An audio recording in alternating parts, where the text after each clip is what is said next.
Aló, aló, ¿se me escucha? Hola,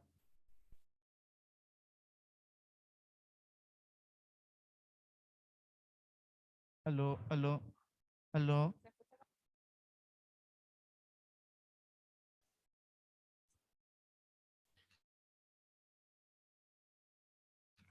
Sí, se escucha.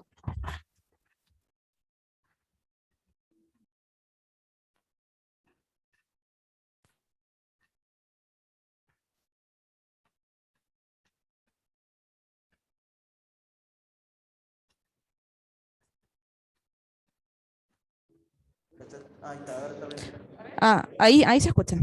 Sí, ahí sí. Voy a probar esto. Sí. Sí.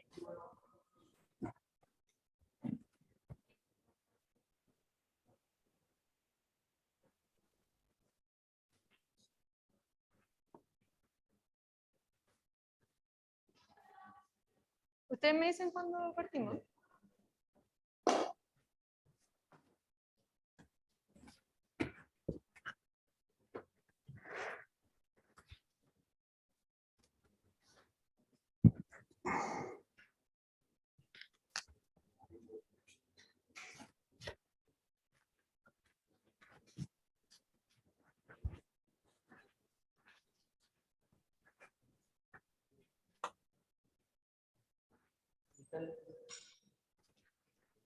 Sí.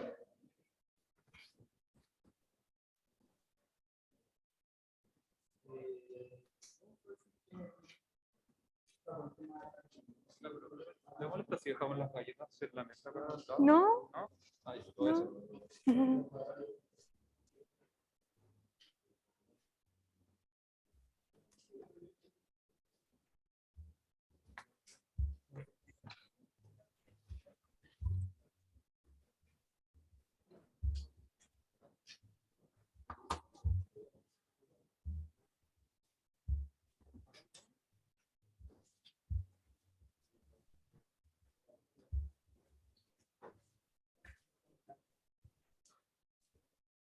Les recuerdo a todos, por favor, que se pongan sus nombres con los que se inscribieron para poder anotarlos en la lista. Tú, Redmi Note 10S. Ah. ¿Quién eres?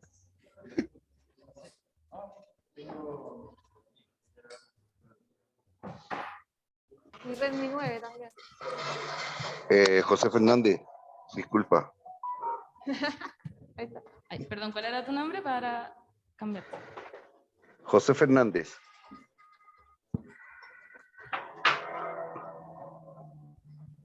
Hola, buenas tardes.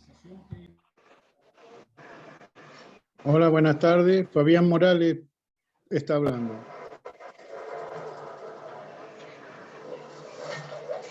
Hola, buenas tardes. buenas.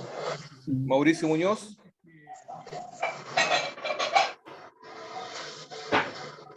Hola, buenas tardes. Verónica Videla por acá.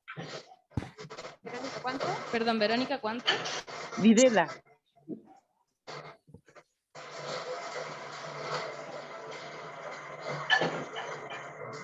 Hola, buenas tardes, Viviana Ávila por acá.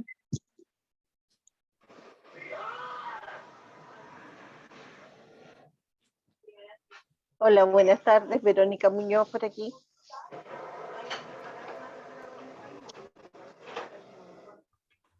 ¿Tenemos algún plumón? No. Pero si no, pero sí. Hola. Solo sí. Hola, buenas tardes, Jennifer Vergara por acá. Hola, buenas tardes, Jimena Moureira.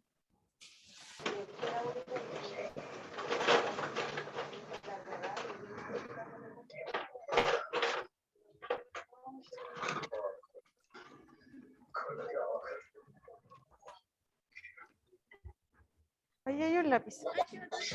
Sí.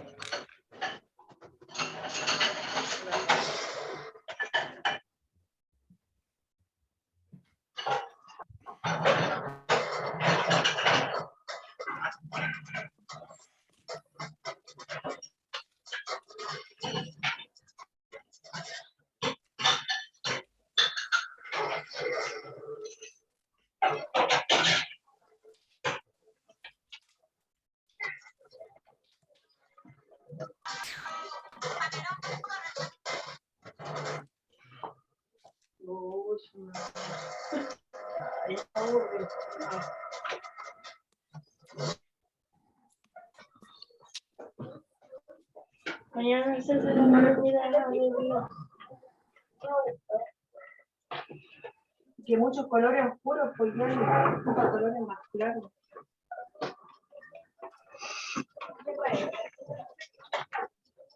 No, pues ya, pues no, güey. Hoy voy a sacar el volumen porque esta está hablando fuerte.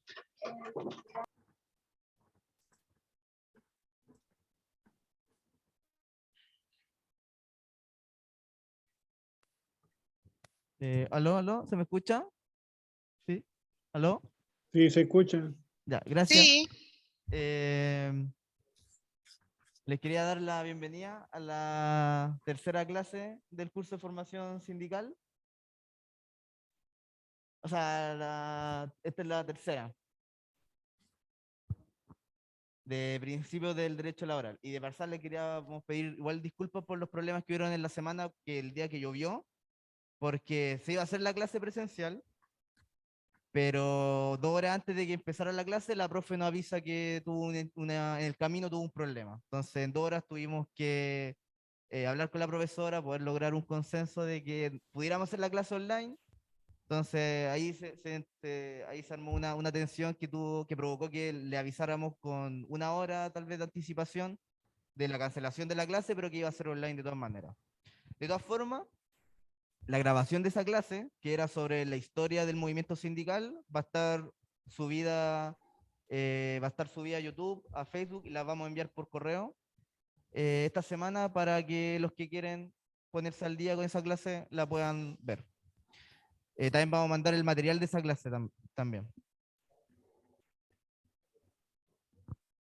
La anterior ya está subida, la primera clase ya está subida. Que fue la primera clase, po. La primera clase fue donde sí, se suspendió la lluvia, y esa tercera del día lluvia es la clase 2, que es la de historia del movimiento obrero.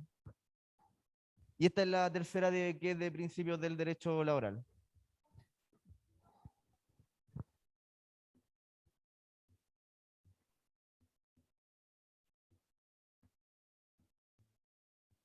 Ya.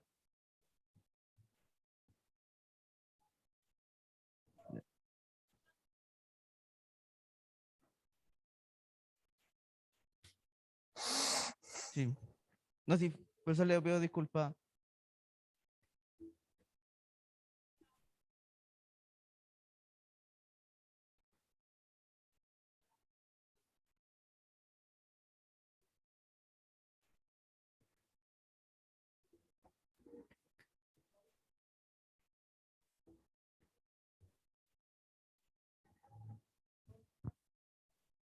Sí. Oh. Disculpa, ¿y la primera clase la La van a clase del día de la enviar? lluvia, ¿cierto? Sí. Sí. Sí, como le decía antes, pues, ese día o sea, estaba todo planificado, pero tuvimos este problema con... o sea, sí, por lo mismo también, cualquier cosa, en el correo de la escuela están los números míos y de mi compañero, donde también nos pueden hablar y comunicarse directamente.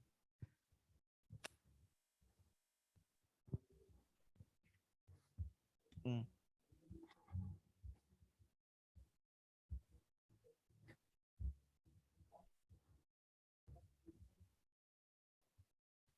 Mm.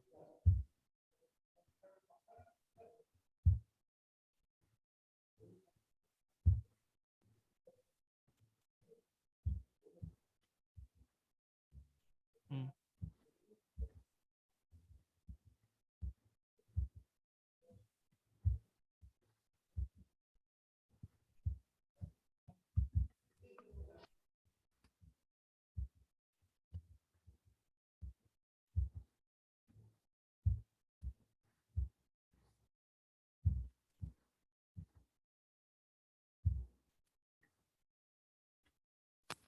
No, sí, de verdad, gracias por los comentarios.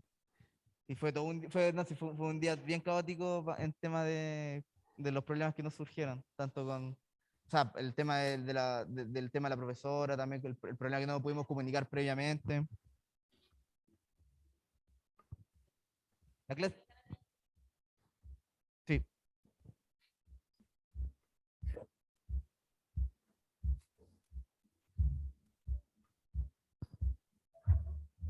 ¿Se puede compartir? ¿Te compartimos el PowerPoint al tiro? Hola chicos, sabe que no se escucha nada. Hace rato. Aló, aló, ¿se me escucha ahí?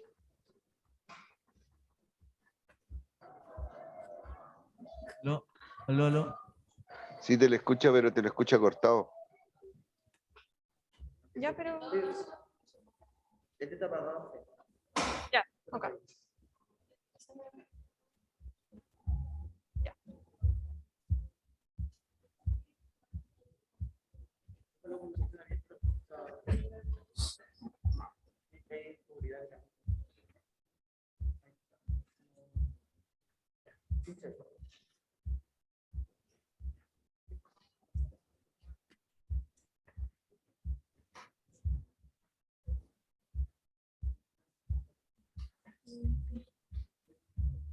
¿Se comparte pantalla o qué?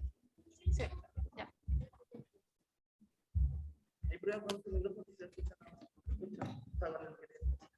Hola, ¿me escuchan? Sí, se escucha. Ya, Sí, fuerte y claro, fuerte y claro. Sí. Fuerte y claro. ya. Entonces, se escucha. vamos a empezar. Mi nombre es Colombina Vilches, soy egresada de la carrera de Derecho de esta facultad, soy miembro de la escuela sindical hace varios años ya, y el tema de esta clase son los principios del derecho del trabajo. Entonces también como cosas, si tienen alguna duda, levanten la mano y la respondemos al tiro, y si es algo que yo no pueda responder ahora, lo podemos conversar al final, ahí podemos ir resolviendo las dudas. Entonces, como primera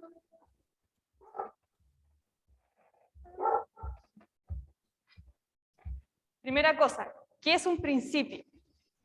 Entonces, en el derecho en general y en el derecho del trabajo en específico, los principios son ideas rectoras que le dan un sentido y una identidad al derecho del trabajo como una rama.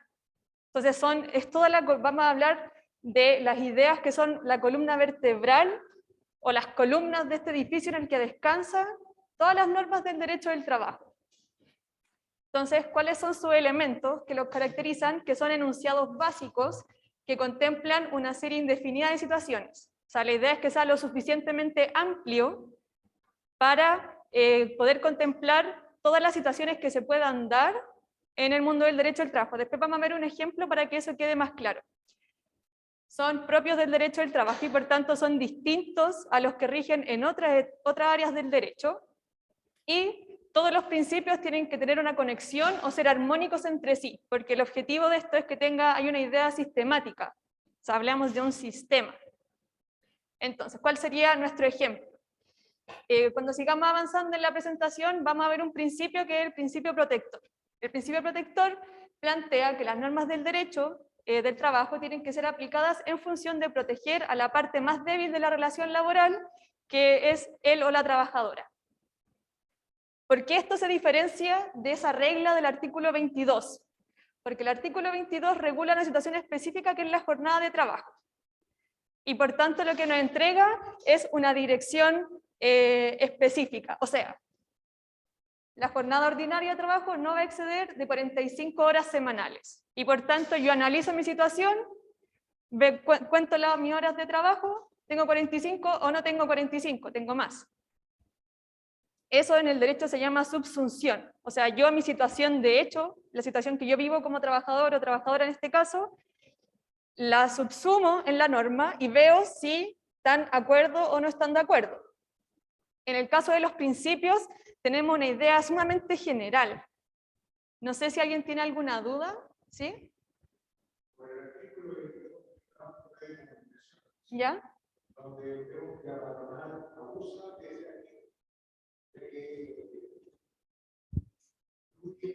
Ahí va, sí.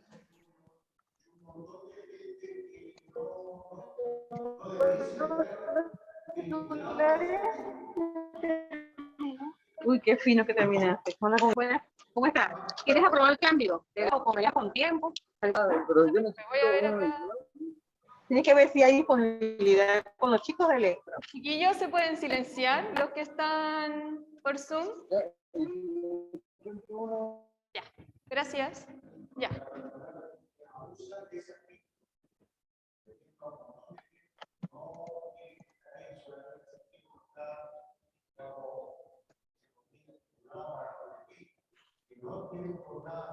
Ah, pero usted me está hablando del caso de las jornadas especiales. Sí, es que no, pero no es, lo que pasa es que ese no es, lo que les dijo a ustedes no es este artículo en específico. Pero sí, o sea, entiendo totalmente el punto. O sea, aprovechan de meter a todos los trabajadores, como asumiendo que sería servicios periodísticos, aprovechan de meter a trabajadores que no necesariamente ejercen esas funciones en reglas laborales que no deberían aplicarle.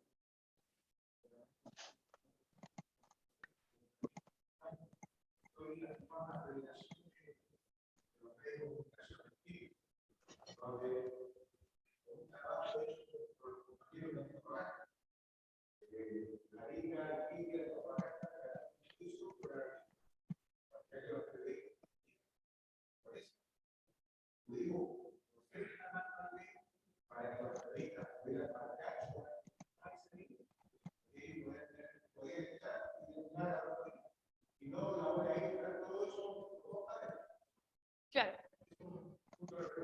Sí, ¿alguna otra duda sobre esto para seguir avanzando? Si Entonces, pudieras contestar, decirte qué preguntaron, porque los que estamos por Zoom no se escucha nada, no se escuchó nada. Ah, ya, perfecto. Le comento, el compañero acá en la sala comentó la situación de trabajadores, porque hay ciertos trabajos que tienen jornadas particulares que no están regidas por los límites de día y horas semanales. Entonces, él planteaba que en cierto trabajo, él es periodista o trabaja en el mundo del periodismo, el empleador incluye dentro de esa jornada especial a trabajadores que no cumplen una función periodística, como secretarias y otros administrativos, y por tanto a ellos no les debería regir esta jornada especial. Ese era el comentario que hizo el compañero acá en la sala. Entonces, volviendo a los principios, la función de los principios son esencialmente tres, las tres que mencioné ahí. Una función interpretativa, y la interpretación en el ámbito del derecho significa determinar el alcance y el sentido de una norma en un caso concreto, que es sobre todo lo que hace el juez cuando ve una causa, o nosotros cuando vemos, por ejemplo, cuando estamos planteando una demanda, etcétera, estamos interpretando las normas para ver cómo se aplican en un caso en concreto. La función de integración se refiere en las situaciones en las que hay un vacío en la regulación. Porque puede pasar que una situación en específico no esté regulada específicamente en la norma. Por ejemplo, hasta antes de la ley de trabajadores de plataformas, ellos no tenían una legislación específica.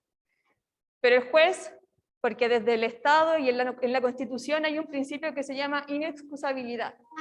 Por tanto, si uno va a un tribunal, el juez siempre está obligado a fallar. O sea, siempre tiene que resolver ese conflicto. Y por tanto, en los casos en que no existe una norma, tiene que hacer este ejercicio de integración, o sea, ver qué normas pueden ser homologadas a esa situación. ¿Cuáles son las normas más similares? ¿Qué situaciones son similares a las que están reguladas, que son similares a la que estoy viendo en el caso en concreto? Y la función informadora se refiere a una dirección hacia el legislador, que en nuestro caso es el Congreso, para que cuando cree normas jurídicas, cree leyes, tiene que regirse por los principios que rigen esta área del derecho. ¿Alguna duda en esta parte? Entonces acá tenemos un cuadrito que enuncio en general los principios del derecho del trabajo. Entonces está el principio protector, que tiene tres subreglas.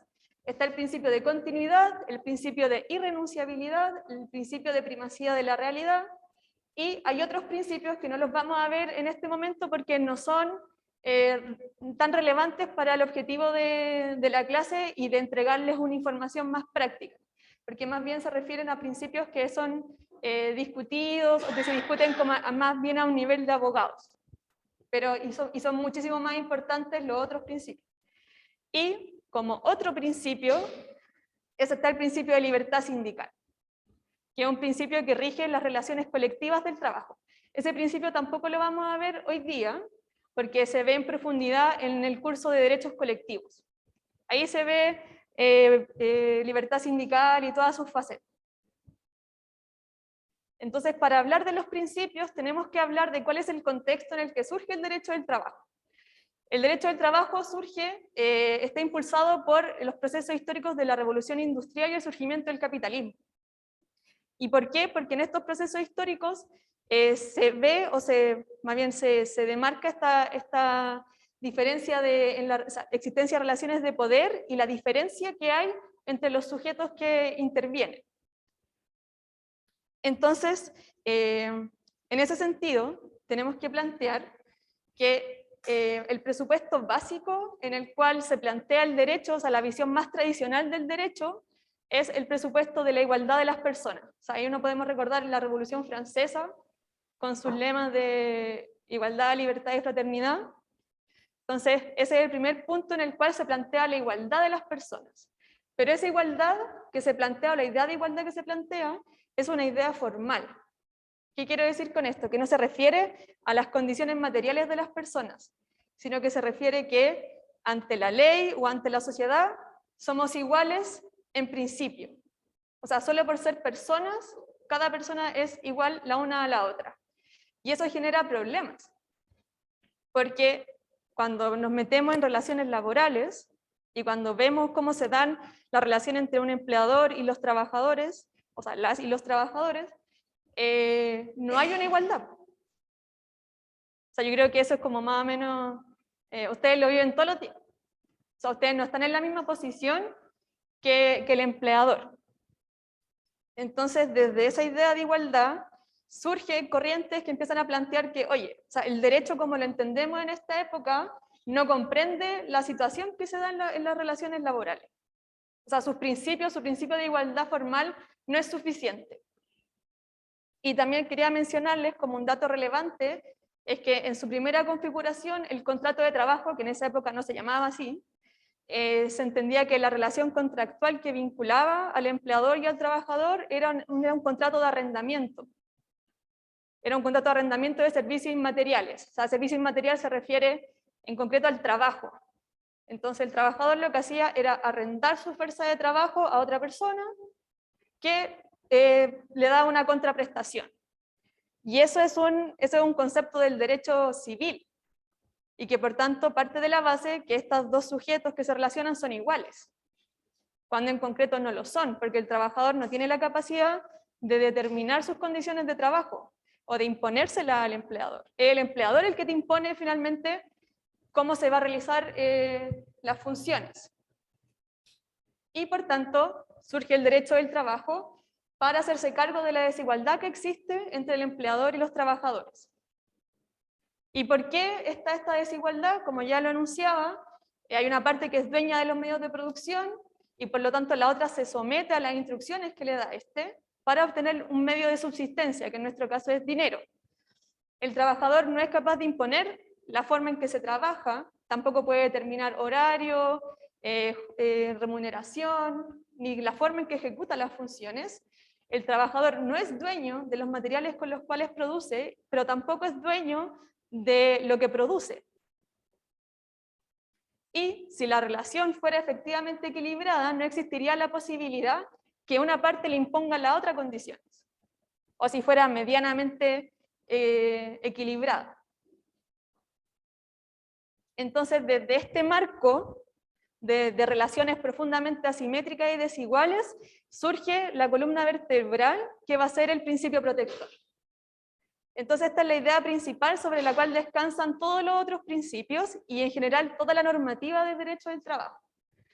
Entonces, como ya lo anuncié en el principio, se refiere a la protección de la parte más débil en la relación laboral con el objetivo de equilibrar esta balanza de una relación de poder. y su objetivo es establecer un mínimo de derechos que el empleador está obligado a asegurar a sus trabajadores. Tiene consagración constitucional en nuestra Constitución actual, en el artículo 19, número 16. Esperen un segundito, termino esto y le doy la palabra. Y ahí hay toda una construcción de los tribunales de cómo entienden que se encuentra protegido, que no tiene mucha como importancia ahora, pero si alguien la quiere saber, yo le puedo mandar información sobre eso. Y los límites del principio protector estarían en los intereses de otros sujetos relevantes, como sería el empleador, y en el rol del derecho laboral de encauzar el conflicto social. ¿Y a qué me refiero con esto? Porque claro, uno se podría preguntar, bueno, si el principio protector está para defender a la parte más débil, ¿por qué me interesa el empleador como parte fuerte? ¿Y cuál es el punto? Ahí tenemos que hablar de la naturaleza del derecho y de la naturaleza del Estado. El punto es que el derecho no está pensado para favorecer necesariamente una parte, sino para mantener una situación de equilibrio entre los diferentes actores. Entonces, para el derecho, digámoslo así, los intereses del empleador también son intereses relevantes. ¿Y por qué? Porque el empleador, desde su punto de vista, tiene una empresa, genera recursos, y por tanto hay un interés que tiene que ser protegido desde el Estado y desde el derecho. Y desde otro punto de vista, el derecho del trabajo en específico lo que hace es encauzar el conflicto social. Otro punto que no hablé antes como en el contexto histórico, pero lo deben haber visto en la clase de historia, es que el derecho del trabajo también surge a la luz de la cuestión social. Y por tanto tenemos un momento en el cual hay mucha conflictividad social a la cual la legislación no puede responder porque no tiene herramientas todavía. Entonces el derecho del trabajo también tiene ese cariz de sustraer el conflicto del sindicato con su empleador o con los empleadores en general y encauzarlo en sus instituciones. Entonces también como entendamos eso, y esto es un comentario que tiendo a hacer bastante, que el derecho es reactivo, o sea, el derecho actúa en la medida que a ustedes les pase algo, no va a prevenir necesariamente que a ustedes les pase algo, sino que actúa cuando pasa, y que tiene esta limitación. O sea, su limitación es el equilibrio social, y por tanto lo que hace es mantener un statu quo que se ha establecido por las reglas de la democracia y etcétera, como de su propia configuración, mantener un statu quo que se representa en las normas. ¿Por qué? Porque las normas del derecho del trabajo lo que muestran es una situación ideal de las cosas. Y por tanto, cuando una situación concreta se aleja de esta regulación ideal, ahí el derecho aplica y dice, no, esto tiene que ser así, así, así. Sí.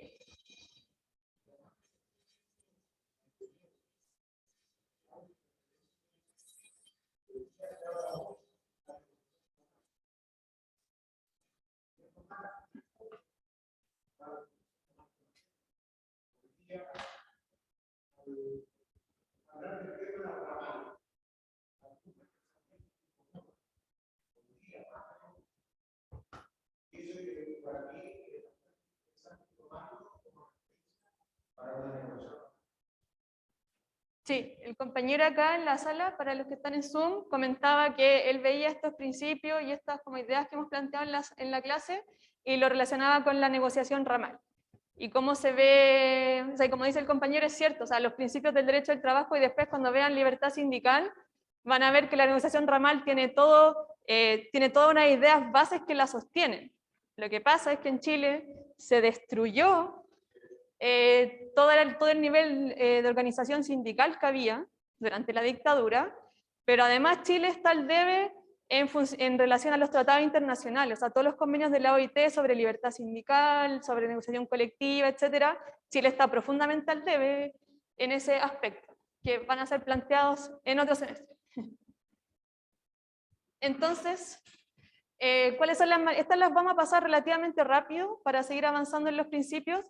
Acá lo que me interesa más bien es que nos centremos en entender, más que anotar tanto, porque igual el material se los vamos a mandar, si tienen alguna duda la pueden hacer al correo, así que esto lo vamos a pasar, vamos a estar viendo más bien como lo principal de estos contenidos. Entonces, el principio protector, como vimos en este cuadrito, tiene como 3 subprincipios, diríamos. Un subprincipio es la regla del indubio pro operario. Entonces, lo que plantea es que frente a varias interpretaciones posibles de una norma, el juez tiene que elegir la que sea más favorable al trabajador. Acá abajo yo pongo que esta manifestación no se aplica al establecimiento de los hechos. Con eso me refiero que el juez, cuando uno presenta un caso a un tribunal, uno tiene que entregar medios de prueba para acreditar los hechos que uno está invocando. Entonces, por ejemplo, si voy por un despido injustificado, tengo que acreditar que existió una relación laboral, que, no sé, en este caso sería un despido injustificado porque me despidieron verbalmente, o sea, que me despidieron verbalmente, y ahí yo tengo una libertad probatoria, puedo entregar diversos medios de prueba para acreditar cada punto. Entonces acá cuando me refiero a que no aplica al establecimiento de los hechos, me refiero a que en caso que haya dudas sobre los hechos, en nuestra legislación chilena no aplica el indubio pro operario. O sea, el juez no tendría por qué establecer los hechos a favor del trabajador, en el caso que haya una duda, sino que tiene que establecerlo en función de la prueba que tiene y de la convicción que le genera esa prueba. Entonces, por eso este es un criterio normativo. O sea, se refiere a las interpretaciones de una norma, de un artículo del Código del Trabajo, por ejemplo. Entonces, ¿en qué ámbito aplica? ¿Qué es importante? Para interpretar la ley, para interpretar el contrato de trabajo individual o colectivo, para interpretar el reglamento interno de la empresa, e incluso para, para interpretar el contrato colectivo, que es una parte importante. Y esto también se relaciona con la función informativa de los principios. El indubio pro operario también opera en términos legales, o sea, es también una instrucción para el legislador,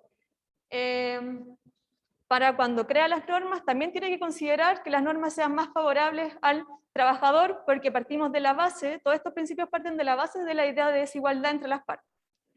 Y la judicial, que sería lo que ya mencioné, o sea, la interpretación cuando el juez tiene que resolver un conflicto y ve que una norma puede ser interpretada de forma A y B son contrarias entre sí. En el caso también, este principio protector tiene otra manifestación, que es de la regla de la norma más favorable. Entonces, cuando hay más de una norma que es aplicable a un caso, el juez tiene que decidirse por aquella que sea más favorable al trabajador. ¿Y por qué? Porque el derecho del trabajo lo que establece, y esto es una idea fundamental, el derecho del trabajo establece mínimos. Mínimos que son obligatorios para el empleador, pero no establece un techo. Y por tanto el mínimo tiene que ser el que entregue mayor protección a los trabajadores. Esto se plantea que es una manifestación del orden público laboral, que es un concepto que vamos a ver más adelante. Y ¿cuáles son los ejemplos de esta regla? El predominio de la cláusula colectiva por sobre la cláusula del contrato individual. O sea, si ustedes en su contrato colectivo tienen una mejor cláusula, les va a aplicar esa. Inclusive, el predominio de la cláusula más favorable en el contrato individual frente a un contrato colectivo y a la ley. O sea, en la medida que esa norma, esa cláusula sea mejor para ustedes, tiene que aplicárseles esa. Quizás solo como para que sepan, hay ciertas discusiones en cómo se determina cuál es la cláusula más favorable, pero eso es, perdonen la expresión, una paja, que no es importante para lo que estamos viendo ahora. Y la última manifestación del principio protector es de la condición más beneficiosa. Y esto se refiere a cuando tenemos una nueva norma laboral. Esta nueva norma laboral no puede servir para disminuir las condiciones que ya estaban. Entonces esto también es importante. ¿Cuál sería su límite o la excepción?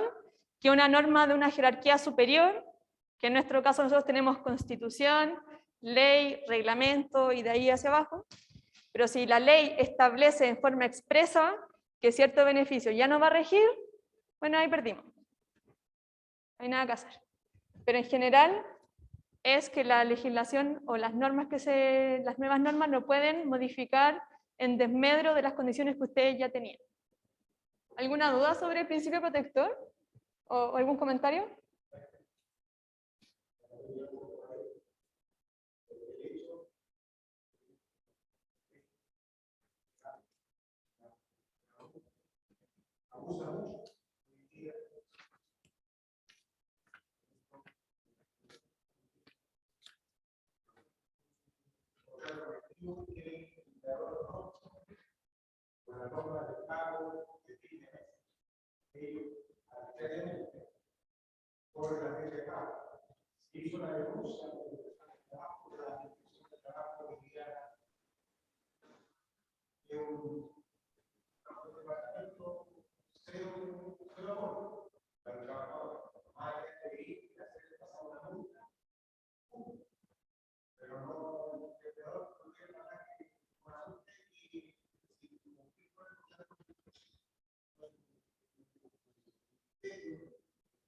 ¿Sí?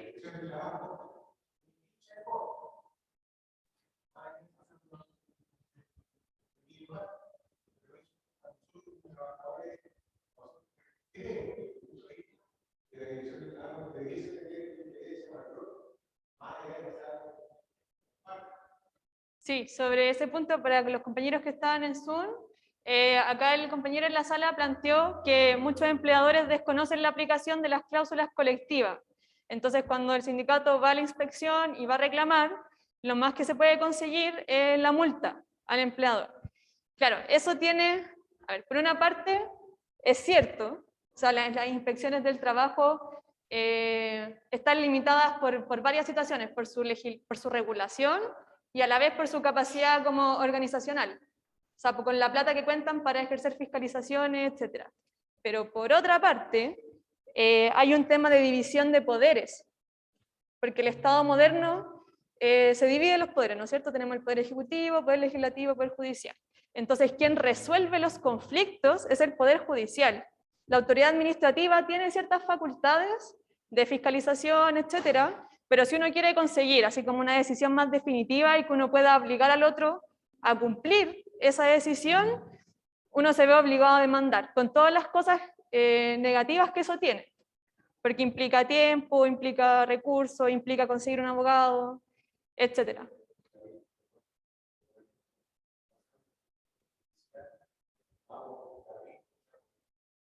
Claro, muchas veces también.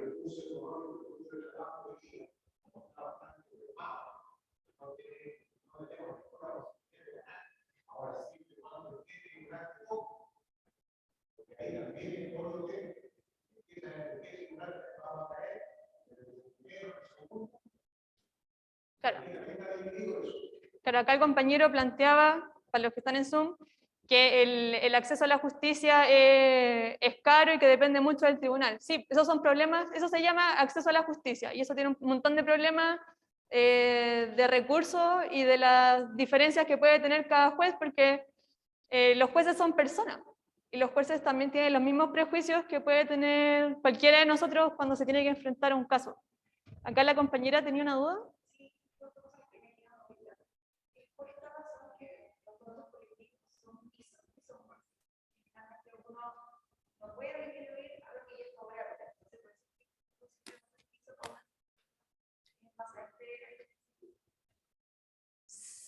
O sea, se podría ocupar, pero más bien esto se refiere a que o sea, sí, se refiere un poco a eso, o sea, que se mantenga los pisos que yo ya tengo, pero sería más bien una manifestación de la norma más favorable.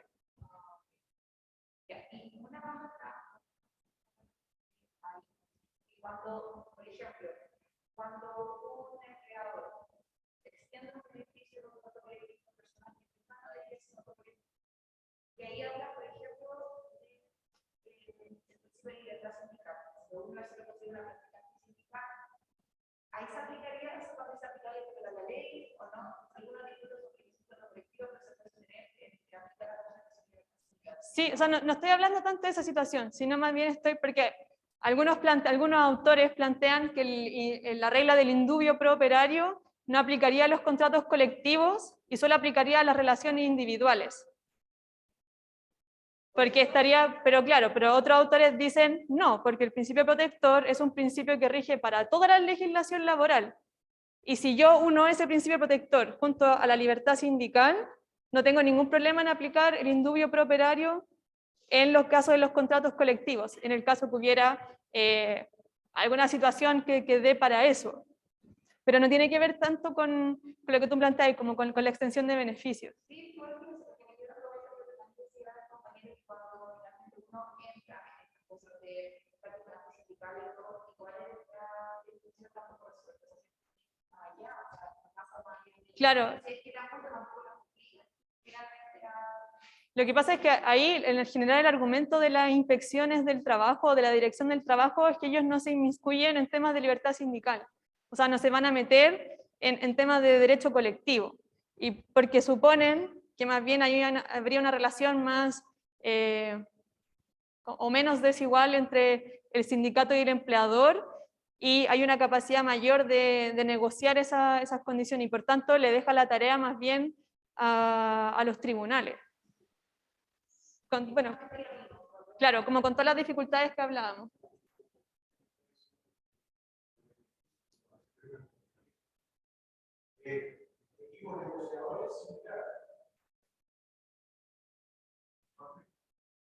Claro, o sea,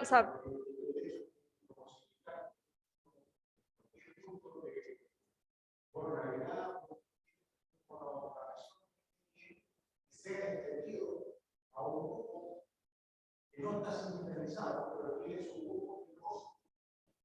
Pero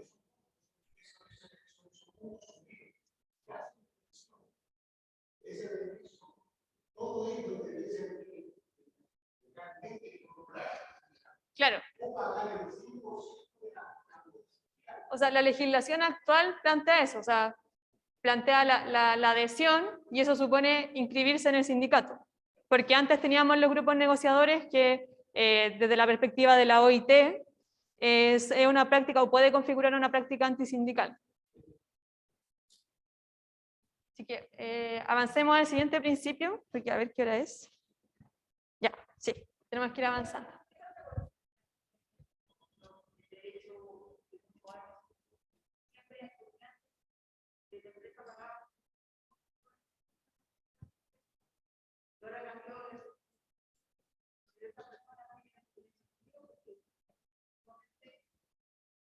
ahora cómo le puedo dar el bono escolar, le puedo dar ya, caminar.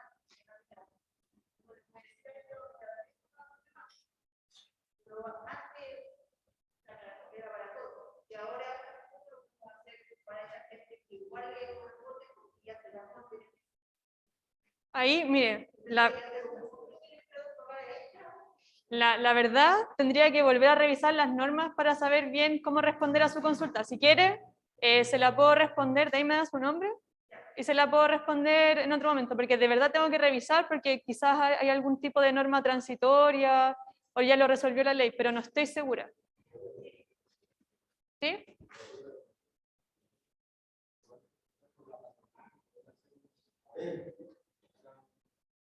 Un acuerdo. Por eso la negociación.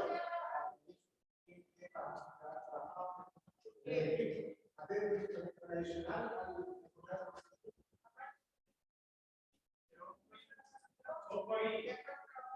¿Sí?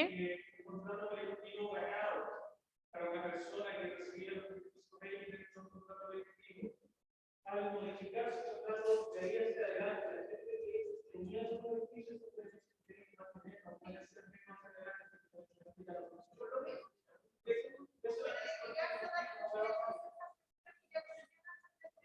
Claro, por eso prefiero buscar bien la respuesta para no darle algo que quizás me voy a equivocar.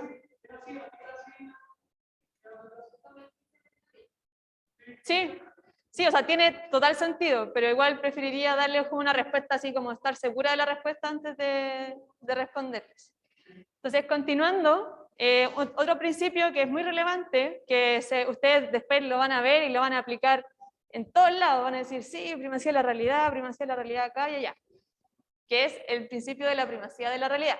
¿Y qué significa esto? Que en el caso de discordancia entre lo que ocurre en la práctica y lo que está establecido en un acuerdo o en un documento, se tiene que preferir lo que sucede en el terreno de los hechos. Y esto se refiere a que priman los hechos por sobre las formas o las formalidades. Esto ocurre adquiere preponderancia en la práctica más... me confundí. Adquiere preponderancia la forma práctica en que las partes han desarrollado su relación del trabajo por sobre lo que diga un documento, un formulario de control, etc. Y el fundamento de este principio es la simetría en la relación laboral, que va a ser en realidad el fundamento en todos nuestros principios, y sobre todo que para el empleador, como es la parte fuerte y que le impone al trabajador sus condiciones, es él el que te ofrece un contrato. Y ese contrato puede decir cualquier cosa, pero en la práctica, la forma en que se realiza ese trabajo puede ser súper distinta. Y como lo vamos a ver más adelante, en sus principales aplicaciones están los casos en que el empleador desconoce que existe una relación laboral, cuando en realidad existe. Que hablamos, por ejemplo, de los trabajos honorarios, que en realidad no son tan honorarios, porque el empleador determina jornada, determina la remuneración, le da instrucciones directas de cómo tiene que hacer la pega, lo controla, etc. Y también recibe aplicación cuando las condiciones prácticas son más favorables que lo que establece su contrato de trabajo. Entonces una pregunta que surge es, bueno, ¿mi contrato escrito sirve para algo, no? Sí, sí sirve.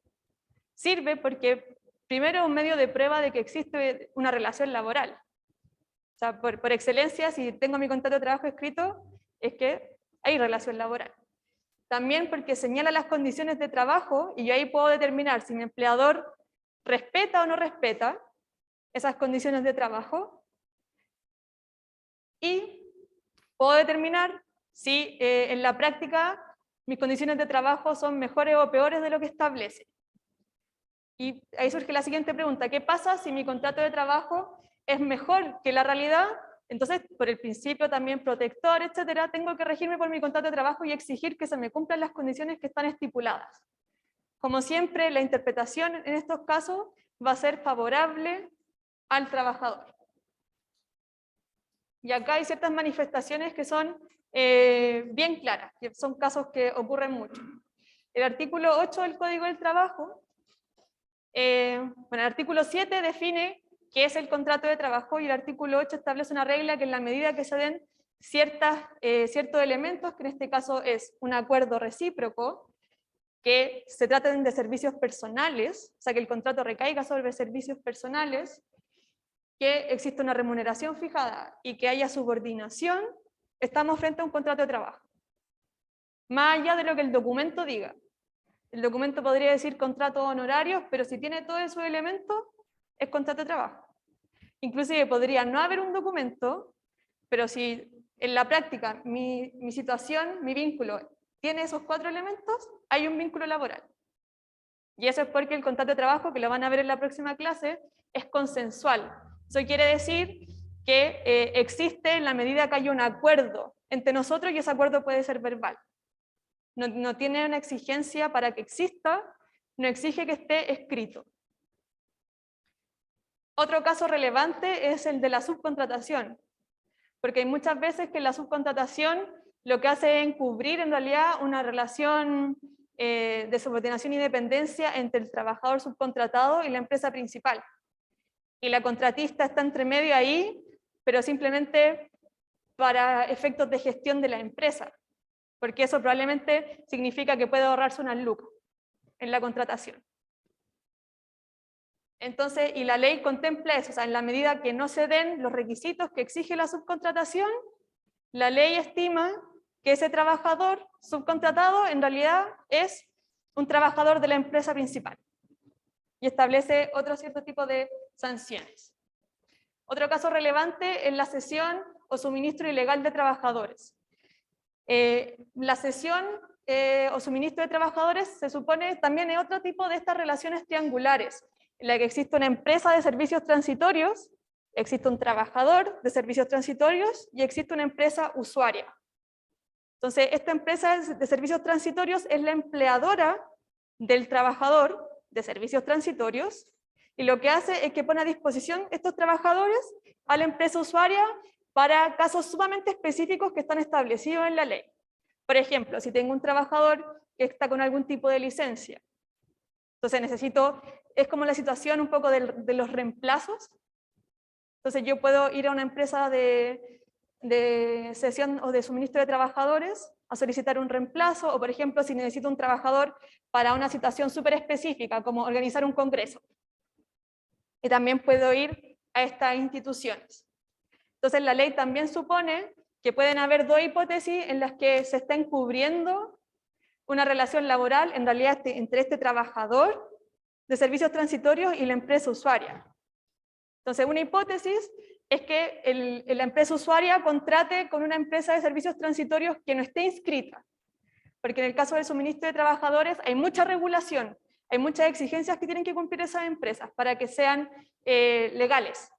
¿Y por qué? Porque en la forma histórica en que se ha regulado esto, antes de estar regulado, esta era una forma ilegal de contratos de trabajo. Entonces, por eso la ley lo regula tanto y establece muchas condiciones para que esta relación laboral sea legal. Y la otra situación que pueden cubrir es que no se den la hipótesis de trabajos transitorios y que en realidad ese trabajador esté trabajando en funciones permanentes de la empresa. Y por tanto no estamos en la hipótesis de la cesión o del suministro de trabajadores que regula la ley. Y la sanción es que ese trabajador en realidad va a ser un empleado de la empresa usuaria, no de la empresa de servicios transitorios. Otro ejemplo, el caso del empleador único, que no sé si ustedes se acuerdan del multiroot. ¿Sí? Estas empresas que se dividen en un montón de root para efectos de ser empresas más pequeñas. Walmart, todos los líderes, los supermercados en general, todas estas como unidades económicas tan grandes.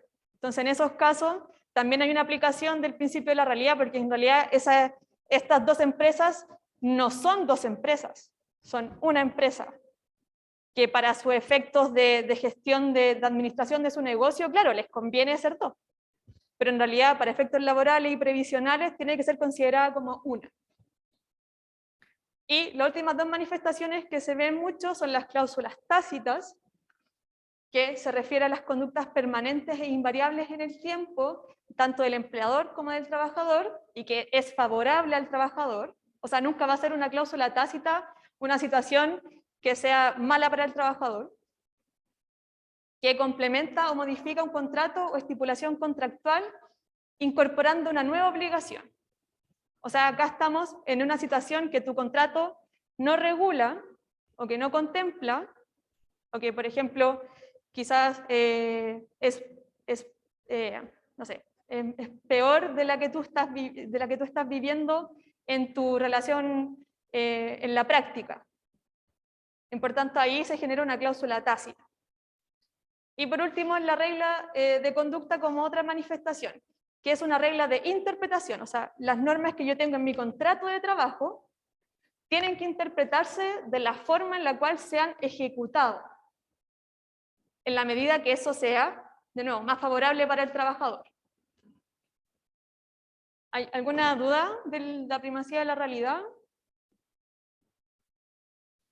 Así que bueno, este es como uno de los principios que más se utilizan y que es más evidente en la práctica, como que uno lo puede ver aplicado en muchas situaciones. El siguiente principio es de la irrenunciabilidad de los derechos. Entonces se define como una imposibilidad jurídica de privarse voluntariamente de una o más ventajas concedidas por el derecho laboral, aunque el trabajador esté de acuerdo. Y acá de nuevo volvemos a la idea de que el derecho del trabajo establece un mínimo, no establece un piso, no un techo. Y por tanto yo no puedo renunciar a ese piso mínimo. Entonces acá sí vamos a ver el concepto del orden público laboral. En términos generales, el orden público se define como un conjunto de principios jurídicos, políticos, morales, etcétera, obligatorios para conservar el orden social en una época determinada. Entonces, ¿cuál es qué nos importa del orden público? Es que las normas de orden público miran el interés general de la sociedad, no miran el interés individual de cada persona. Y por tanto, como miran el interés de la sociedad en general, las personas no pueden disponer de esas normas, no pueden modificarlas, porque lo que está protegiendo esa norma son cosas que son relevantes para todos. Entonces, por eso entra la legislación laboral, o muchas de sus normas entran en este concepto de orden público, o normas de orden público, porque hay un interés general en que se respeten los derechos mínimos de los trabajadores, porque en realidad son condiciones mínimas de la explotación que ya viven. ¿Sí?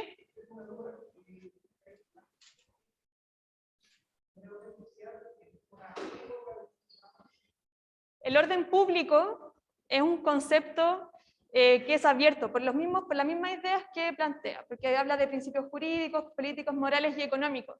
Todos esos conceptos van cambiando de una época a otra.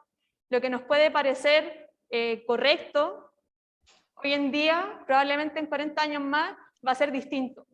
Entonces, lo que intenta decir esta definición de orden público es que uno tiene que analizar el orden público en función de una determinada época y en una determinada comunidad. Eso es lo que va.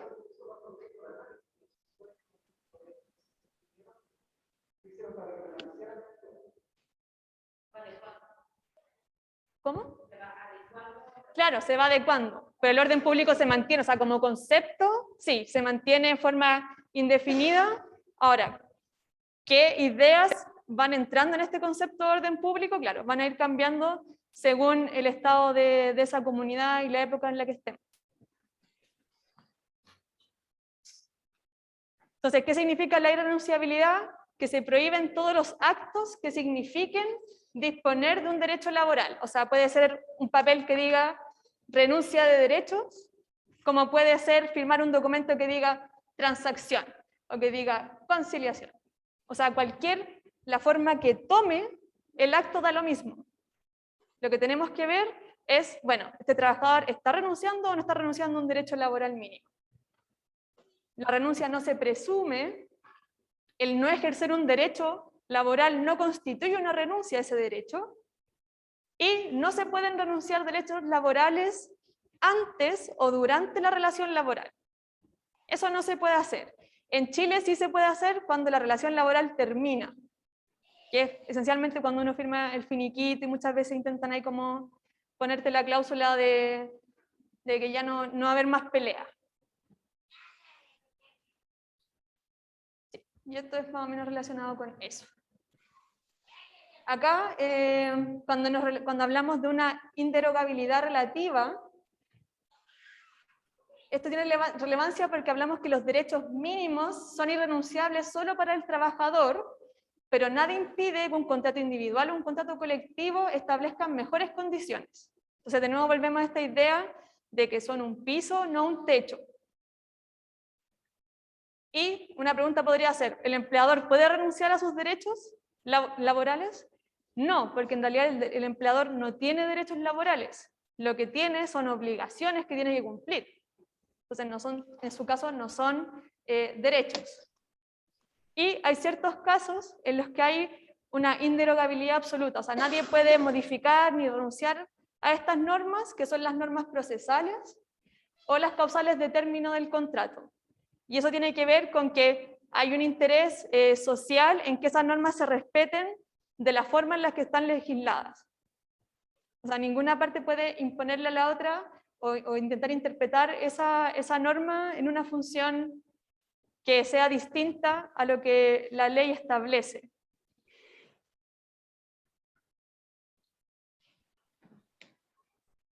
Y otra pregunta que puede surgir es si es posible renunciar a las mejores condiciones que se hayan pactado en un contrato individual cuando éstas sean superiores a los mínimos legales.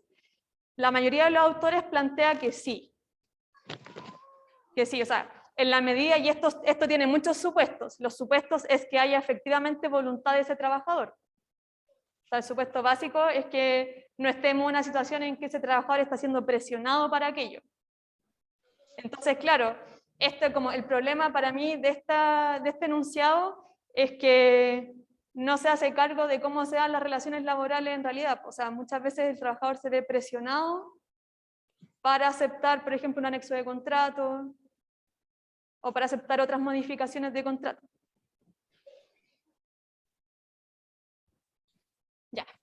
Ya creo que nos queda como 1 o 2. Sí.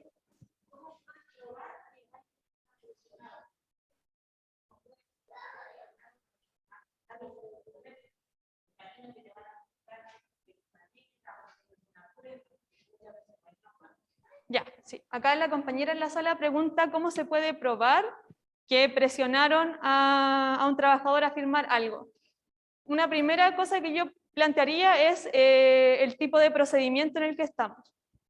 Si estamos en un procedimiento ordinario, rige la sana crítica, que es un sistema de prueba en el que el juez valora todos los medios de prueba con ciertas limitaciones, pero hay libertad de los medios de prueba. O sea, yo puedo presentar cualquier medio de prueba que yo tenga sobre eso.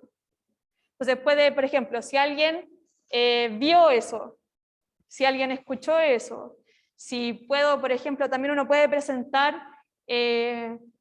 distintos medios de prueba que sumados indiquen o me permitan probar ese hecho. O sea, que le permitan al juez decir, ah, ya, tengo A, tengo B, entonces la conclusión C es más probable. Entonces ahí todo lo que sirva. O sea, por ejemplo, siempre para ustedes si tienen algún problema, si están viendo que hay una situación compleja o que en el futuro podría haber una situación compleja, guarden todos los WhatsApp, todos los correos, si tienen un video, cualquier tipo de grabación, guárdenlo todo. Todo lo que puedan tener.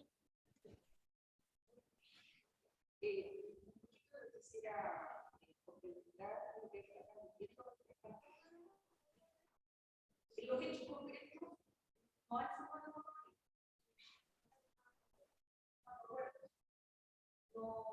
no hecho concreto, porque podemos hacer la lucha de poder utilizar la justicia para que sea visible.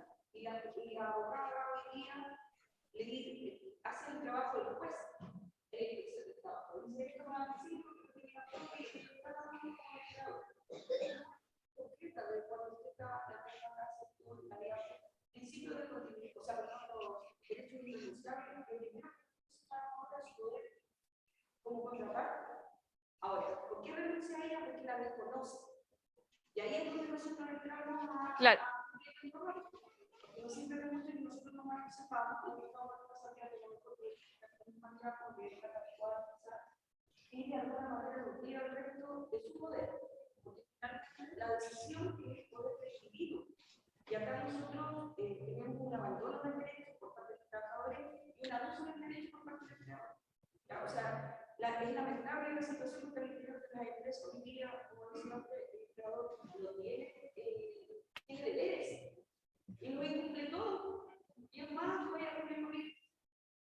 Yo lo cumplí también, porque lo que y dice la mesa, porque no jugamos con la entonces, desde aquí más, incluso un conocimiento de base. Sí. En ese momento va a poner una precisión incluso.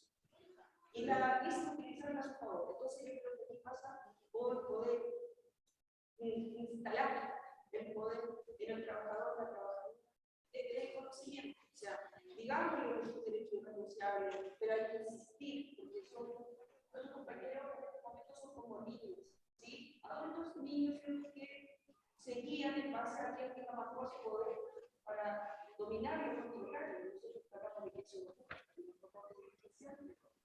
Sí, solo para complementar, antes de darle la palabra, para complementar lo que dice la compañera, es muy cierto. Nosotros en el segundo semestre, que es de Derecho Colectivo, nosotros hacemos nuestro examen para los trabajadores, es una simulación de negociación colectiva.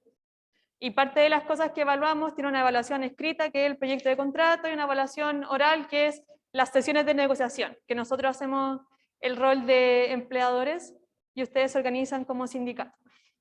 Entonces, en esos casos, parte de lo que nos interesa fundamentalmente es que en sus contratos, en sus proyectos de contrato colectivo, no pongan ningún mínimo legal.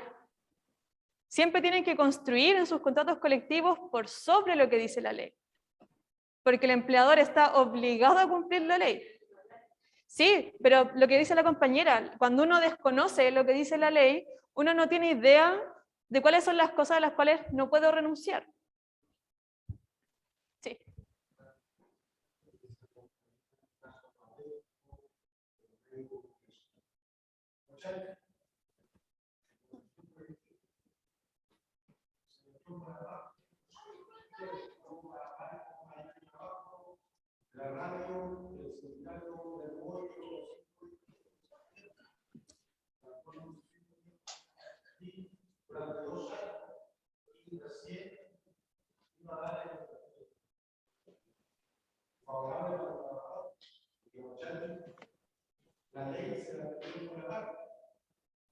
y un derrocar y comunicar públicamente lo logrado del Estado.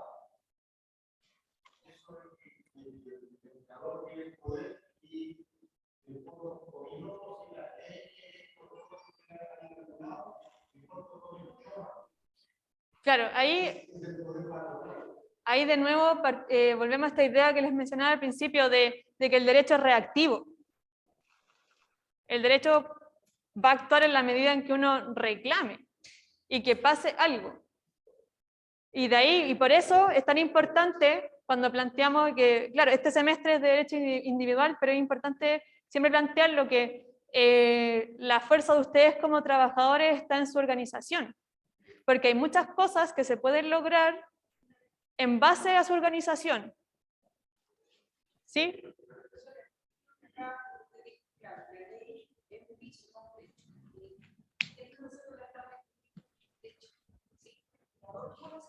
Claro. Y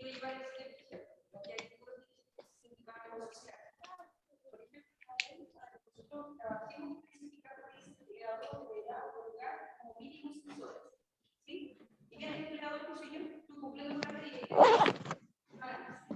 pero la ley dice 6 horas mínimo, no habla de máximo. Entonces, ¿a dónde viene el poder del dirigente? El que debe ser capaz de moderarse de esa forma para avanzar en la forma y instalar que necesitamos más tiempo de dedicación específica. Ahí está el balance.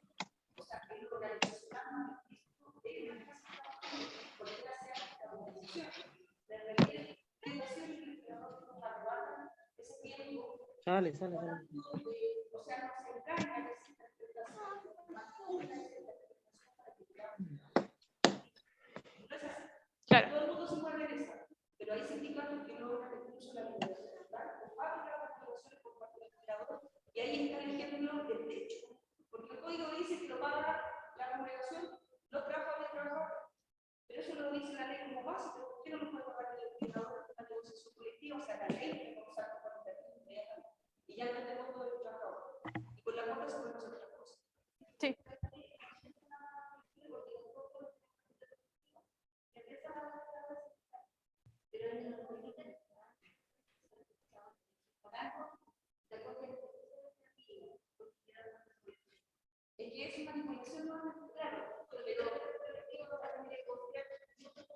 Sí, compañeros, terminemos avancemos con la clase porque igual tenemos a los compañeros en Zoom, que les cuesta un poco como seguir el hilo de las intervenciones que están acá en la sala. Entonces terminemos esto y podemos seguir conversando. Otro principio es el principio de continuidad o estabilidad laboral. Entonces, ¿por qué? La situación ideal o a lo que tiende el derecho del trabajo es establecer relaciones estables en el tiempo.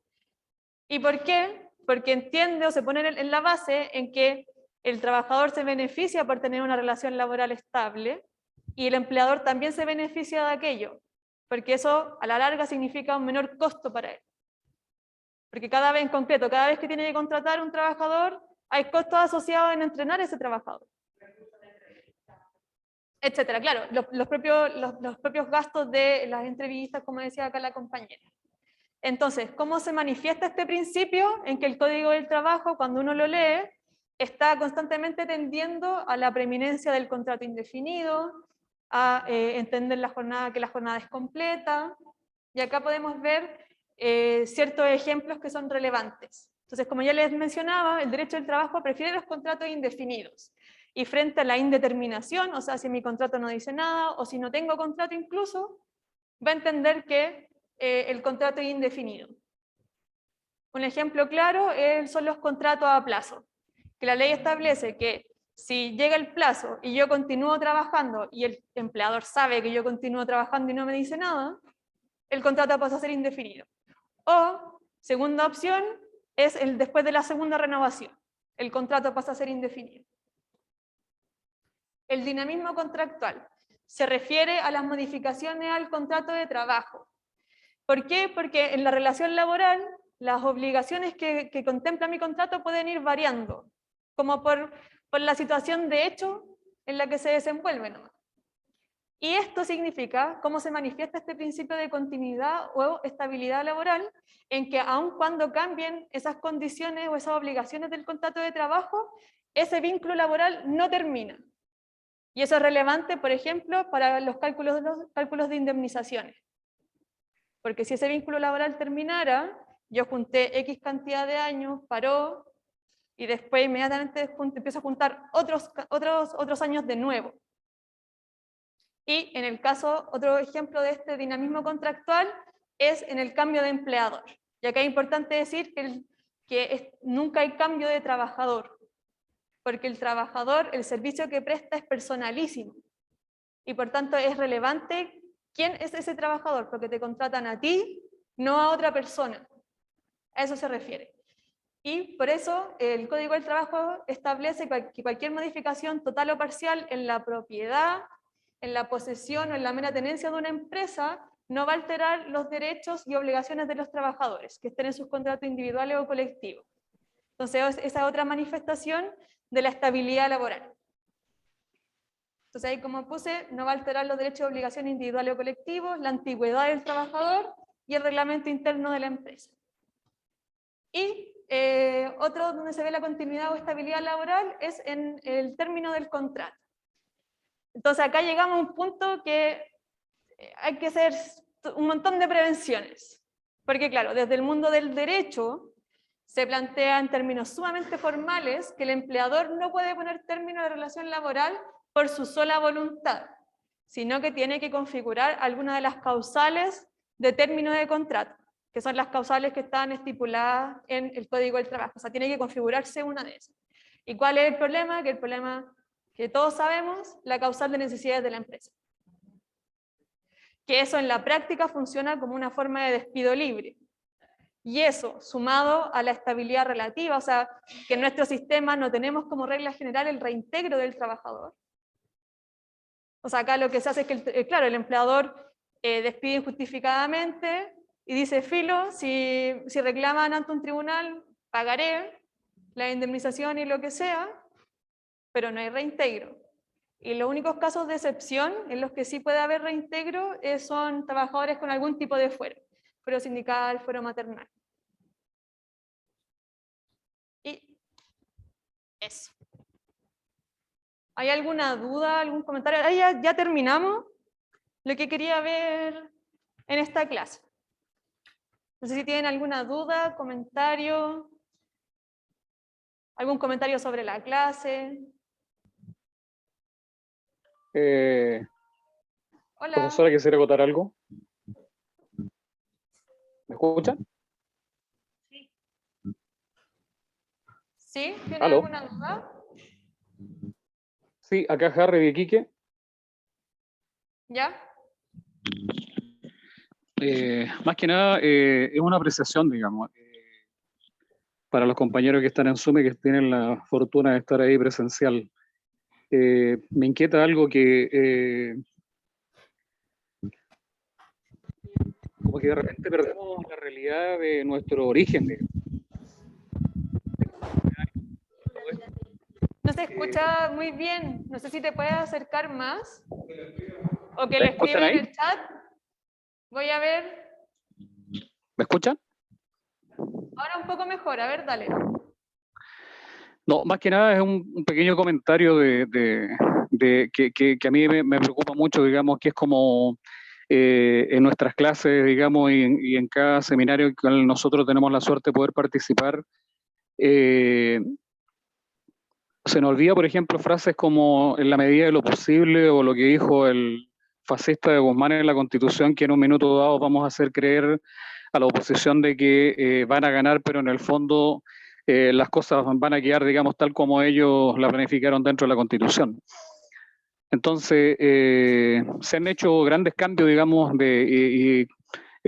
con juegos artificiales y todo, la creación de varias instituciones, como son la superintendencia, ¿no? La superintendencia de electricidad y combustible, la superintendencia de la sanitaria, esto del consumidor, pero cuando uno va a utilizar, digamos, esas herramientas, y lo mismo pasa en el caso sindical, son simplemente leones sin dientes, que no pueden hacer absolutamente nada contra los dioses, digamos, que son los empresarios en este país.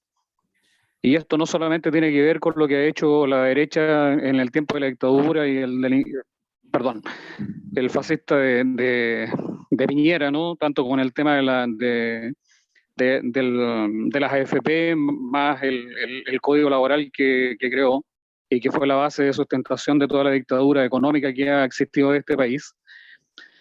Entonces, más que nada es poder entender de que nos han sobado el lomo diciendo como que sí hemos tenido grandes avances institucionales, ¿no? Y mostramos hacia el exterior y nos ven como un ejemplo de Latinoamérica, porque están obligados, digamos, por la ley y por los tratados internacionales de mostrar como que se están haciendo las cosas. Pero en la práctica el reloj no se ha corrido absolutamente nada. O sea, seguimos en las mismas condiciones laborales, digamos, de hace 40 o 50 años. O sea, yo la otra vez decía en qué ha cambiado la época de las salitreras con la esclavitud que existe hoy día, digamos. En que ahora nos pagan con una tarjeta de plástico y antes nos pagaban con las fichas salitreras. Sino más bien tenemos que ver lo que les pasó a las compañeras del supermercado Líder, que simplemente la cadena determinó de que las cajeras desaparecían y que ahora son funcionarios, digamos, a disposición de las necesidades de la empresa y nadie dijo absolutamente nada. Sobre el tema del contrato a honorarios, se presentó a la Contraloría, ¿cierto?, un requerimiento y la Contraloría dijo que no podía dar respuesta porque afectaba la seguridad nacional. Entonces, por favor, compañeros, compañeras, aterricemos bien. Y esto a mí me preocupa porque he visto el discurso de que muchos quieren votar rechazo porque van a votar por la constitución de Lagos. O sea, Lagos se hizo algunos avances, pero la balanza no corrió absolutamente nada, no se modificó nada. Y nosotros al final vamos a los tribunales laborales, ¿cierto?, con un sinnúmero de papeles, con un sinnúmero de documentos, como tratando de defender a los compañeros, pero ¿qué logramos? Después de 6 meses logramos que de los 2 millones que tenían que haberle pagado a los compañeros y a las compañeras, le terminan pagando 600.000 pesos. Y teniendo la contraparte que sigue ganando los millones y los millones que sigue ganando todos los meses. O sea, el señor Piñera vendió, ¿cierto?, con el tema de la tanta información. ¿Aló? Está haciendo un comentario. Acá en la sala preguntan si hay una pregunta, pero no, acá el compañero está haciendo un comentario sobre las cosas que hemos discutido. Claro, o sea, más que nada a mí me preocupa que no perdamos el origen de cómo estamos hasta el día de hoy. Eso, compañera. Muchas gracias. Sí, no sé si alguien acá en la sala o acá o en Zoom, porque igual estamos cerca de la hora, son las 8:20, entonces igual podemos ir cerrando, si les parece. Sí, creo que sí. Bueno, para ir cerrando ya, esta clase ojalá que les haya gustado, ojalá que la hayan encontrado útil.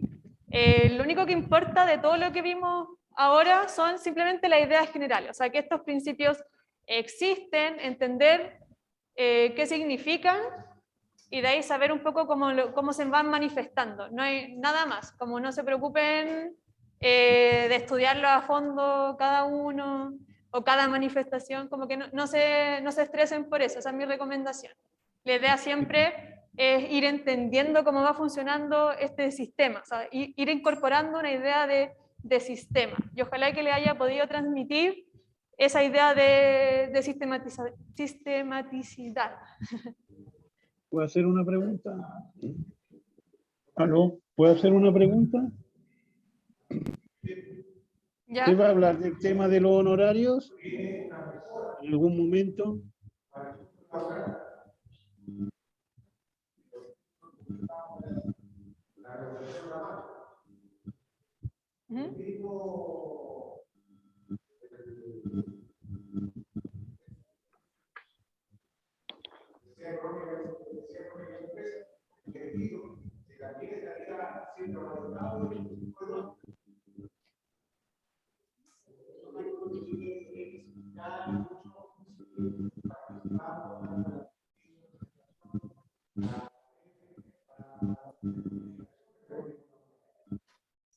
Sí.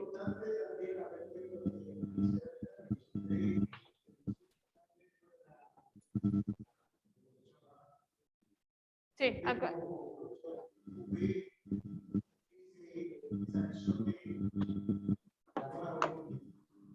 Mire, mi opinión personal es más bien que, a ver, las cosas no van a cambiar porque cambie la Constitución o porque cambie la ley. Porque el tema en concreto, y sobre todo para el mundo del trabajo, es que ustedes tienen que hacer que las cosas cambien, porque el empleador no tiene ningún incentivo para hacer eso. De hecho, cuando hablamos en la clase, un comentario que se me olvidó hacer, cuando hablamos en la clase de las multas que pasa la inspección, un empleador perfectamente puede calcular cuánto le sale infringir la ley laboral e incluir en sus costos de producción eso. Y lo que va a hacer es va a transmitir ese costo al producto que venda, y por tanto eso lo va a pagar el consumidor, que inclusive pueden ser ustedes mismos. Entonces él lo que hace es internalizar el costo. O sea, ¿cuánto me sale hacer prácticas antisindicales? En concreto, o sea, y muchos lo hacen, muchos hacen ese cálculo. Porque en la medida que eso no sea más allá de eso, no hay ningún incentivo. Entonces, ¿dónde está el incentivo real para que el empleador modifique su conducta? Cuando ustedes están organizados, cuando ustedes le imponen y exigen más cosas. Y eso claramente tiene todos los problemas que exige la organización. O sea, exige una voluntad de todas las personas que están participando, exige compromiso, exige también asumir un riesgo, porque hay riesgo en organizarse, o sea, claramente.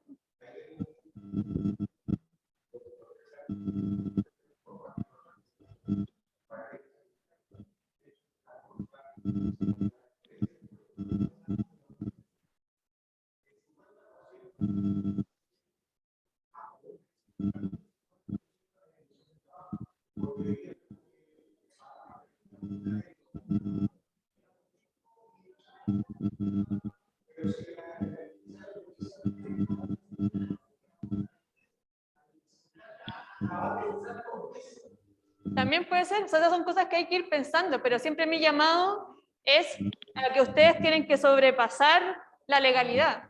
La legalidad en el derecho del trabajo es un piso. Ustedes tienen que sobrepasar ese piso, porque el empleador no tiene ningún incentivo por la ley en ir más allá. Claro, uno podría decir que un empleador inteligente o una empresa inteligente se sienta a negociar con sus trabajadores porque quiere evitar el conflicto y quiere producir mejor, etc. Pero nuestros empresarios no son empresarios europeos. ¿Sí? ¿Acá el compañero? Ah, espera, estaba él primero.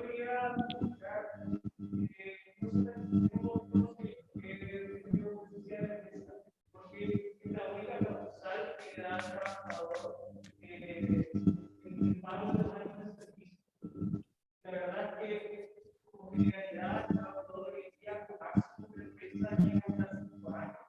muy poco de la